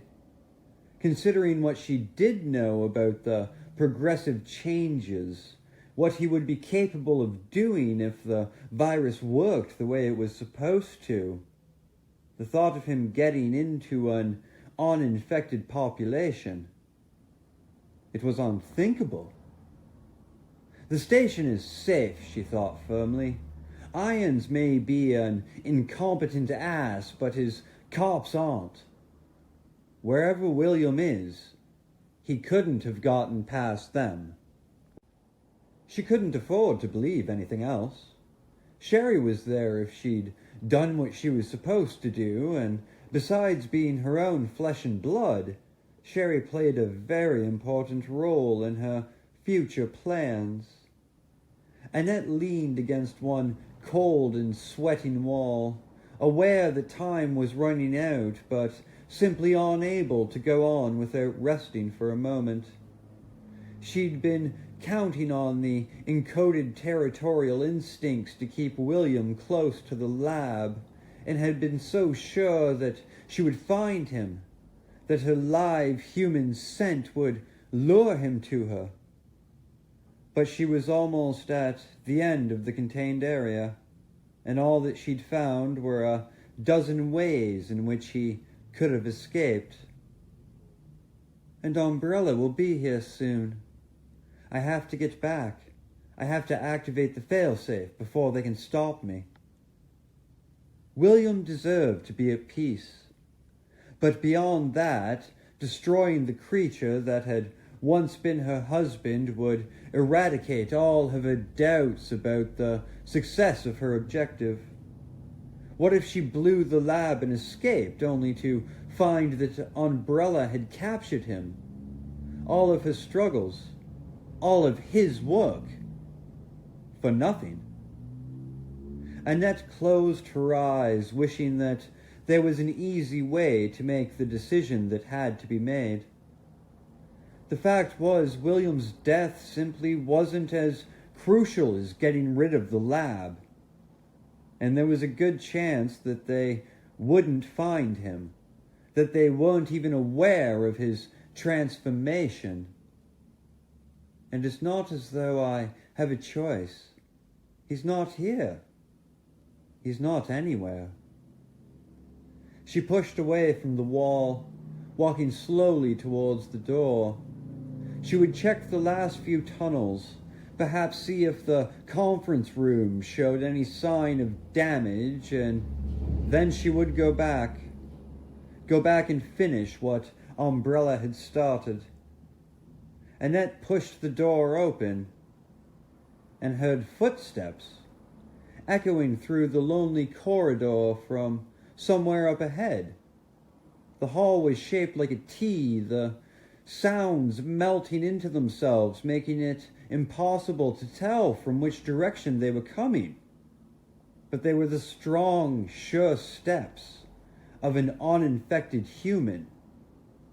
Perhaps more than one. And that could only mean one thing. Umbrella. They've finally come. Rage boiled up through her, making her hands shake, her lips curl back from gritted teeth. It had to be them. It had to be one of their murdering spies. Besides Irons and a few of the city officials, only Umbrella knew that these tunnels were still in use and that they led to the underground facility. The possibility that it was some innocent survivor of the spill didn't cross her mind, and neither did running. She raised the handgun and waited for the heartless, murdering bastard to appear. A figure stepped into sight, a woman in red, and Annette fired. But she was trembling, screaming inside, and the shot went high. It ricocheted off the cement wall with a whining, zipping sound, and the woman was raising a weapon of her own. And Annette fired again, but suddenly there was another one, a blurred, flying shape that leapt in front of the woman, knocking her out of the way, all of it happening at once. And Annette heard the cry of pain, a man's cry, and felt a burst of roaring triumph. But there could be more. She hadn't hit the woman, and they were trained killers. Annette turned and ran, her dirty lab coat flying, her wet shoes slapping against the cement. She had to get back to the lab. Time had run out. Leon stopped to adjust his shoulder harness, so Ada walked on ahead, musing over how surprisingly clear the first few tunnels had been. If memory served, the corridor let out right next to the sewage treatment ops. Past that was the tram to the factory, and then the machine lift to the underground. Conditions would probably get worse the closer they got to the labs, but with the trek as trouble-free as it had been so far, she was feeling optimistic. Leon had been uncomfortably quiet since they'd opened the path into the sewers, only talking when it was necessary. She didn't think he was even aware of the defenses he'd put up, but she was getting better at reading him. Officer Kennedy was brave. He was at least above average in the brains department. He was a crack shot, and he didn't know dick about women. When she'd blown off his attempt to comfort her, she'd confused and hurt him, and now he didn't know how to interact with her. He'd chosen to withdraw rather than risk another rejection. Really, it's for the best. No point in leading him on when it's not necessary, and it saves me the trouble of ego stroking. She stepped into the intersection of the empty hall, thinking about the easiest place to part company from her escort, and saw the woman just as she fired. Ada felt chips of concrete spray across her bare shoulders as she brought the Beretta up, a blur of emotions and realizations flashing through her in the instant it took her to react. She wouldn't be able to return fire in time. The woman's next shot would kill her. Anger at herself for being stupid. And recognition?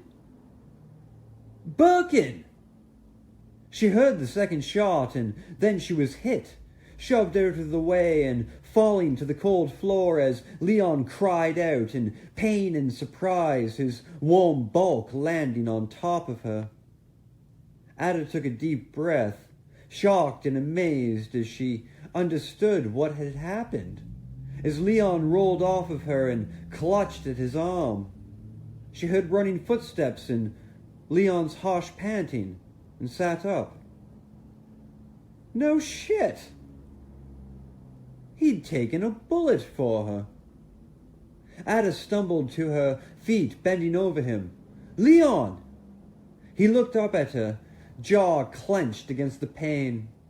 Blood seeped through the fingers of his hand pressed to his left armpit. I'm okay, he gasped, and although his face was pale, his eyes clouded with suffering. She thought he was probably right.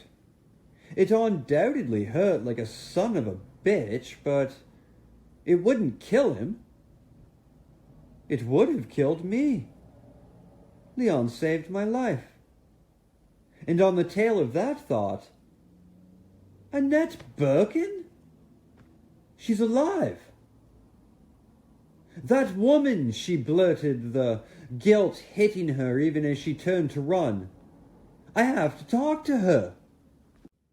Ada took off, sprinting around the corner and down the hall, the door at the end standing open. Leon would live. He'd be fine. And if she could catch up to Annette, this whole goddamn nightmare would be over. She'd studied the file photos. She knew it was Birkin's wife. And if by chance the woman wasn't carrying a sample, she'd sure as hell know where one was. She ran through the door and stopped short of jumping into yet another water-filled tunnel, pausing just long enough to listen, to scan the surface of the rippling murk. No splashing sounds, and there were still lapping waves to the left, and a ladder bolted to the wall, leading up to a fan shaft. Goes to operations. Ada plunged into the water and made for the ladder. There was a hallway further along, but it was a dead end. Annette would surely have opted for escape. She quickly scaled the metal rungs, refusing to let herself think about Leon as she peered through the shaft and saw that it was clear. Mrs. Doctor was probably still running, but Ada wasn't going to walk into another bullet. Through the shaft, a quick peek past the dead massive blades of the vent fan at the far end, and back down another ladder. The giant 2-story chamber that housed the sewage treatment machines was empty of life, as cold and industrial and strewn with equipment as she'd expected.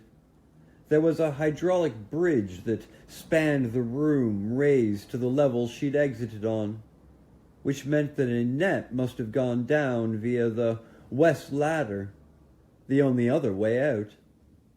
Ada flipped through her mental maps as she started across the bridge, remembering that it went down into one of the treatment center's dumping grounds.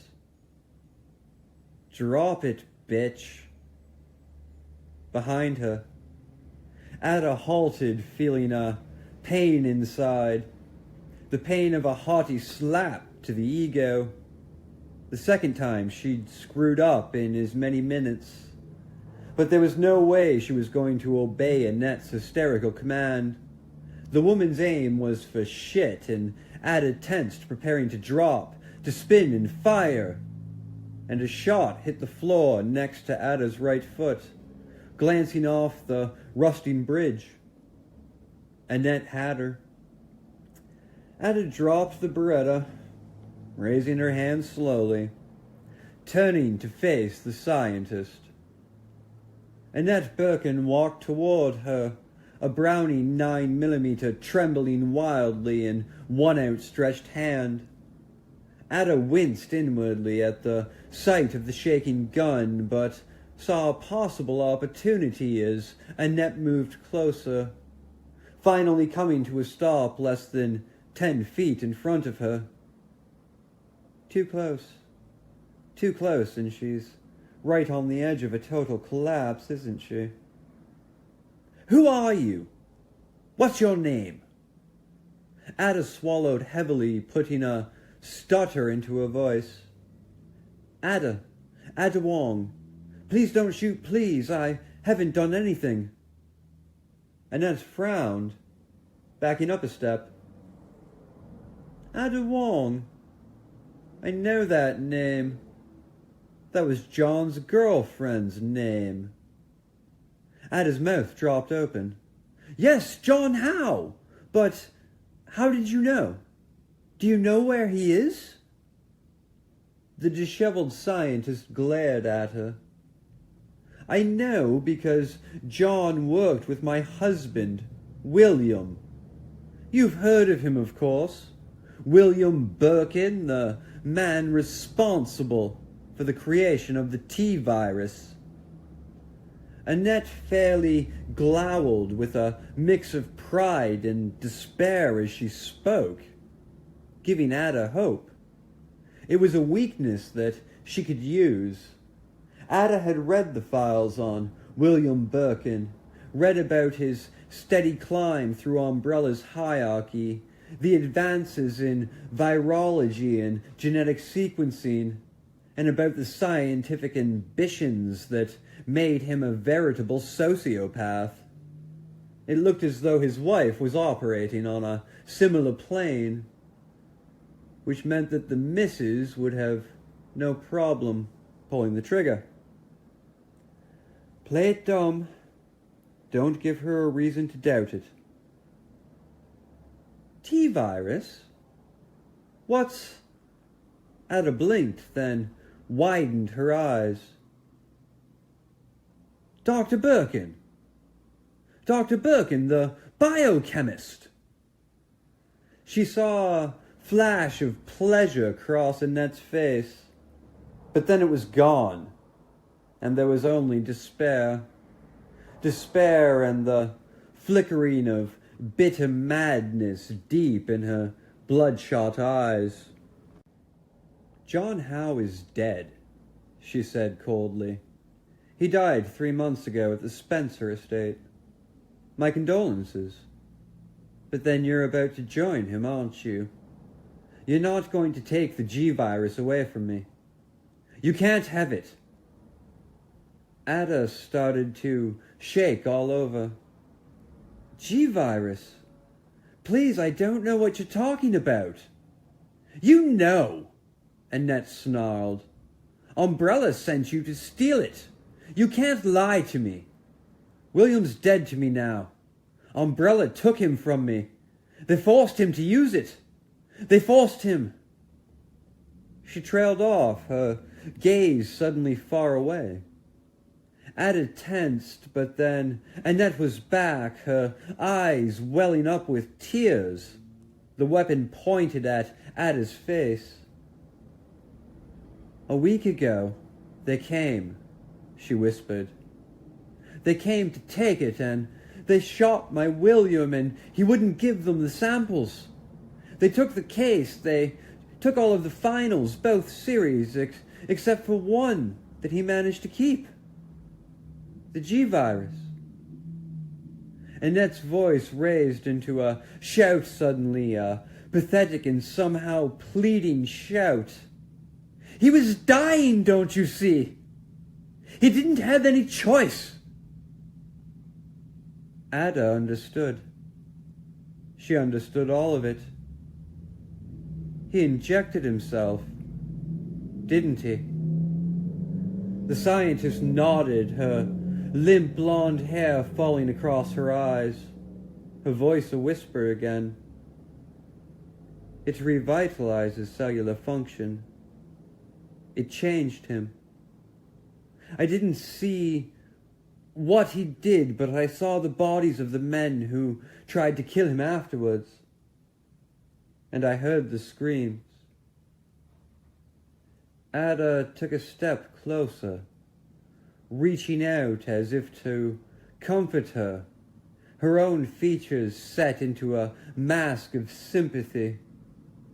But Annette thrust the gun at her again. Even in her sorrow, she wasn't going to let Ada get any closer. But it's almost close enough. I'm so sorry, Ada said, lowering her arms. So the G-virus, it leaked. It changed Raccoon. Annette shook her head. No. When the Umbrella Assassins was stopped, the case was broken. The T-virus leaked. The lab workers hit by the airborne were contained, but there were rats, you see. Rats in the sewers. She paused, her lips trembling. Unless William, my sweet William, has started to reproduce, implanting embryos, replicating. It shouldn't be time for that yet, but... She broke off, her eyes narrowing, the madness sweeping over her again as visibly as a crashing wave. High color flared in her pale cheeks, her red-rimmed eyes glossy with paranoia. "You can't have it!" Annette screamed, spittle flying from her cracked lips. "He gave his life to keep it from you. You're a spy and you can't have it!" Annette ducked and leapt, positioning both of her arms beneath Annette's, shoving the gun up and away from both of them. The Browning discharged, sending a round clanging off the ceiling as they fought for control of the weapon. Annette was physically weaker, but she was driven by demons of hatred and loss, the edge of insanity lending her strength. But no sense. Ada let go of the gun suddenly, and Annette stumbled, not prepared for the unexpected move. She crashed against the railing of the bridge, and Ada charged, driving her elbow into Annette's lower belly, hitting her beneath the center of balance, and Annette half-turned, her mouth an open darkness of surprise, her arms pinwheeling for balance. And she plummeted over the railing, silently. Not a sound until the dull thump as her body hit the floor some 20 feet below. "Shit!" Ada hissed, stepping to the rail and looking down. She lay there, face down and motionless, the gun still clenched in one thin white hand. Well, that's just great. Walk into an ambush, not once, but twice, then kill the one crazy bitch who can tell you where the samples are.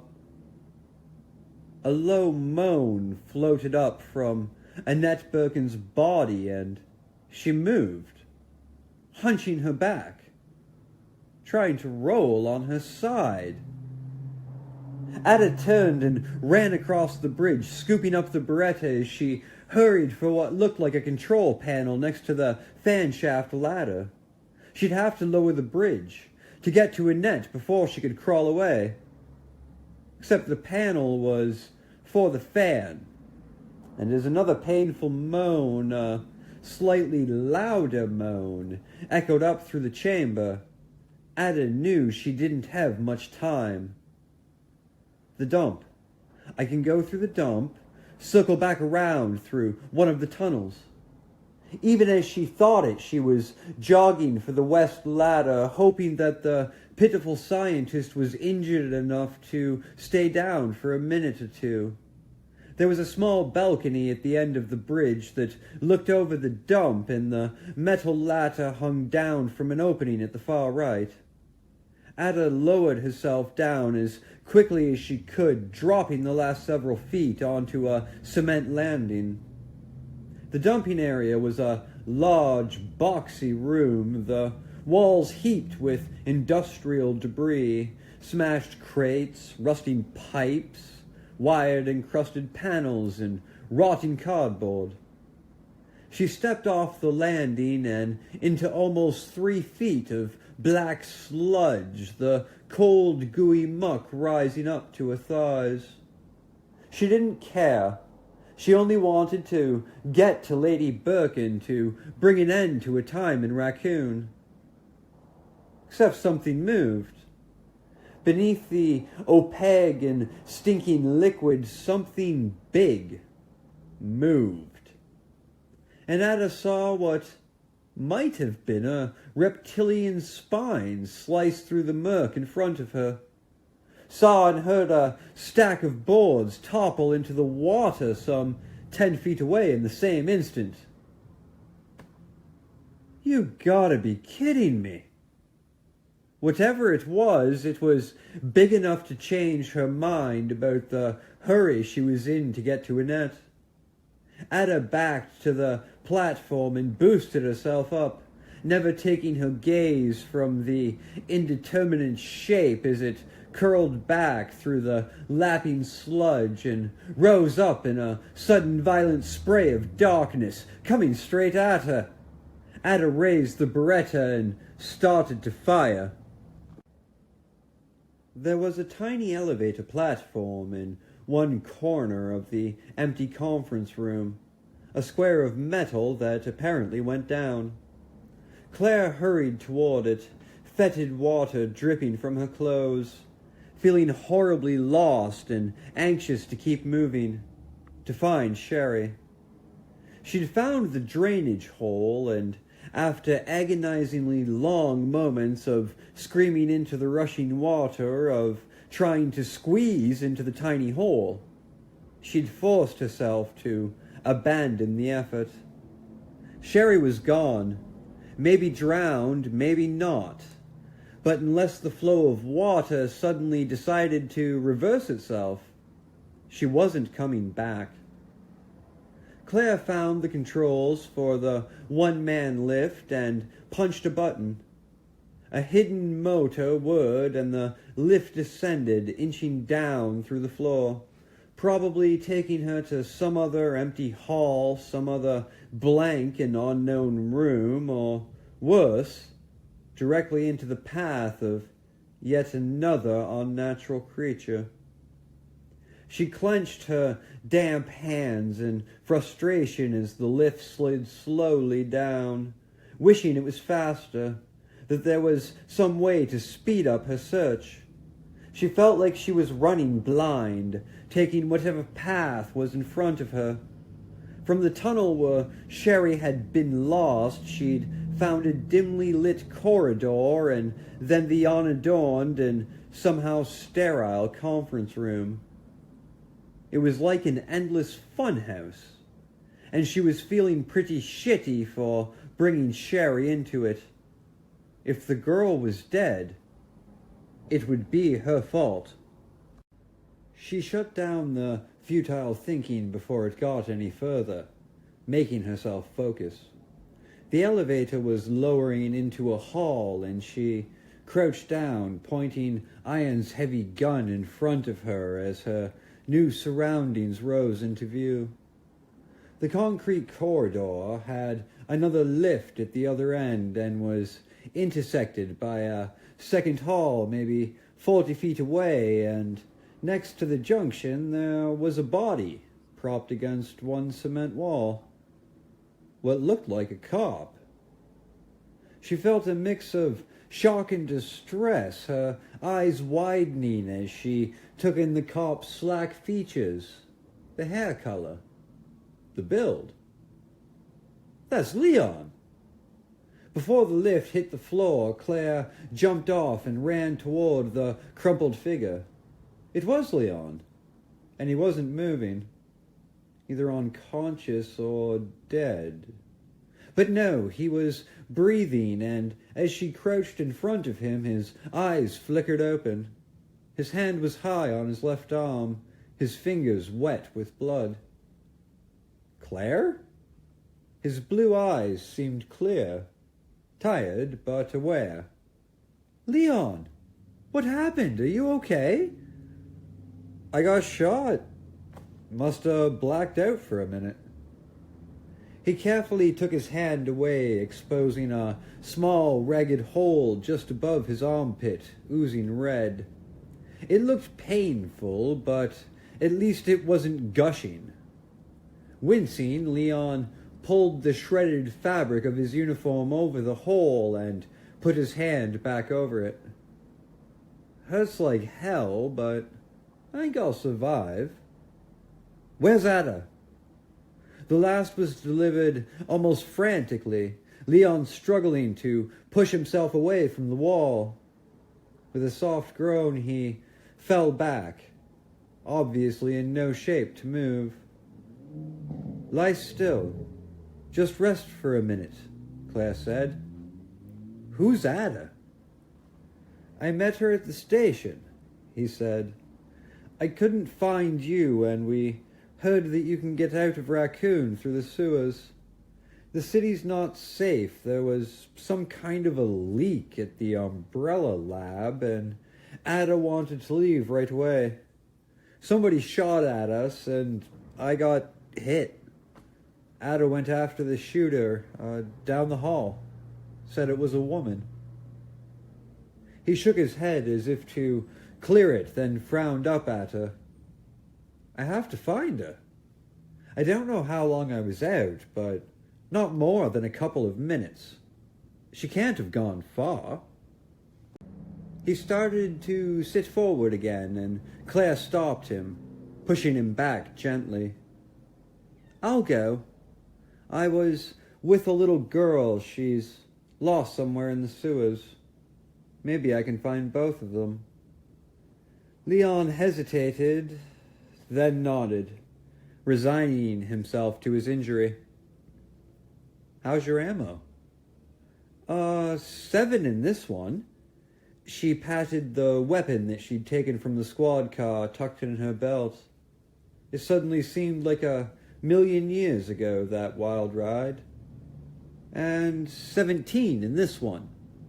She held up Iron's gun, and Leon nodded again, his head rolling back tiredly.